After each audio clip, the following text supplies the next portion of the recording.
दोघांत भांडण, तिसऱ्याचा लाभ. एका गावात 2 मांजरी राहत होत्या. दोघीही खूप भांडखोर होत्या. एके दिवशी त्यांना रस्त्यावर एक मोठी पोळी सापडली. दोघींनाही ती पोळी हवी होती.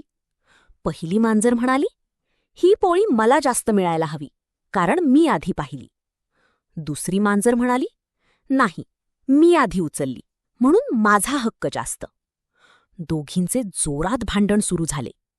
तेवढ्यात तिथे एक चलाख माकड आले. माकड म्हणाले, "अरे, तुम्ही का भांडता?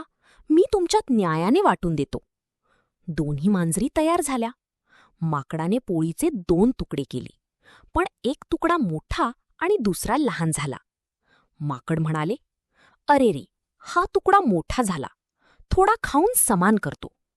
त्याने मोठ्या तुकड्यातून एक घास खाल्ला. आता दुसरा तुकडा मोठा दिसू लागला.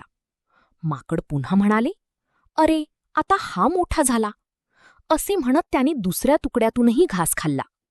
असे करत करत माकडाने दोन्ही तुकडे खात खात जवळजवळ संपवले. शेवटी फक्त छोटासा तुकडा उरला.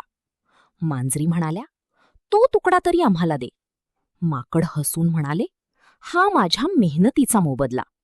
असे म्हणत त्याने तोही तुकडा खाल्ला आणि निघून गेला. दोन्ही मांजरी एकमेकींकडे पाहत राहिल्या आणि पश्चाताप करू लागल्या. बोध: आपसात भांडण केल्याने तिसऱ्याचा फायदा होतो.